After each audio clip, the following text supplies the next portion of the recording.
Anita, for more on this, we're joined now by Savage Operations founder Adam Smith. He's been heavily involved in the recovery effort from Hurricane Helene in western North Carolina. I spent time on the ground with him. Adam, thank you for taking time. I know you're continuing to try and help people still struggling in western North Carolina, but I want first to get your reaction when you heard this news about FEMA and avoiding what appears to be some 20 homes in Florida.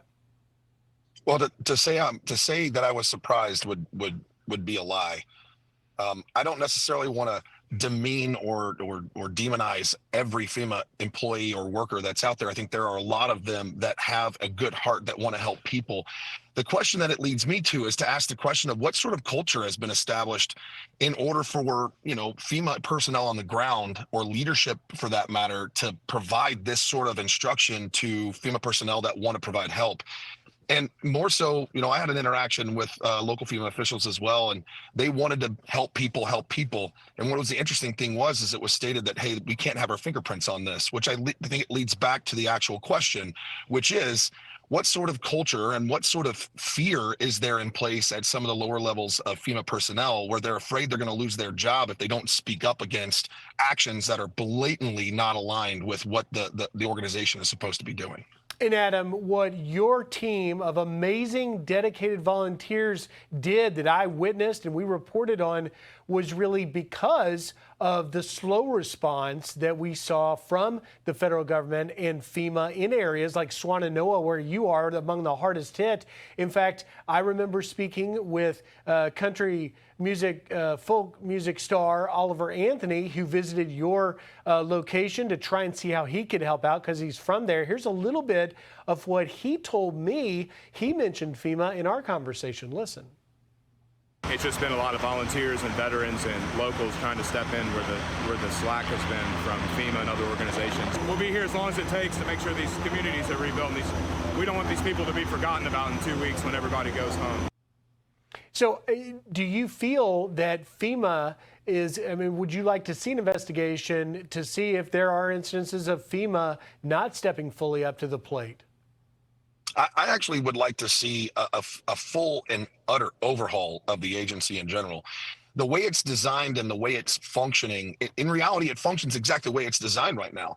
It's a bureaucratic, over-bloated organization and agency that's ineffective in what it does and what it's supposed to be earmarked to do. FEMA's kind of taken a role more as an insurance company more than it has been a disaster relief organization. And I think the critical understanding is that there's a gap missing. There's a gap between that 48 and 72-hour mark and that 14-day, 15-day mark. And that gap is being filled on a regular basis by civilian volunteers and nonprofit rescue organizations that self-deploy forward in order to assist these devastated areas.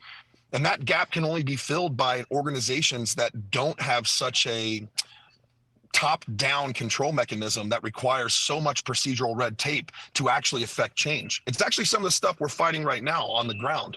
We've been here for 7 weeks. And in the last 7 weeks, not only have we provided rescue operations, and the civilian volunteers on the ground have done phenomenally well, the local county authorities with regards to fire and EMS and police have done a great job as well.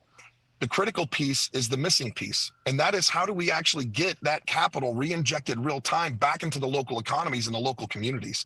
And the bureaucratic red tape and the procedures that we currently have in place at the FEMA level for federal funding to come in takes so long that 9 times out of 10, it's not realized until years later.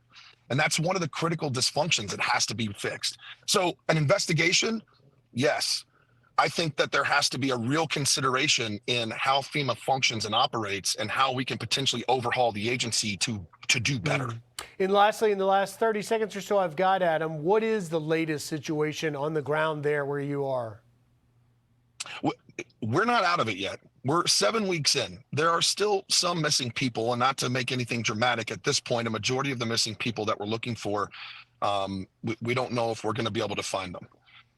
As well, the devastation and destruction. There is progress on the ground. There is hope to be had. It's now a rebuilding focus. How do we rebuild these homes?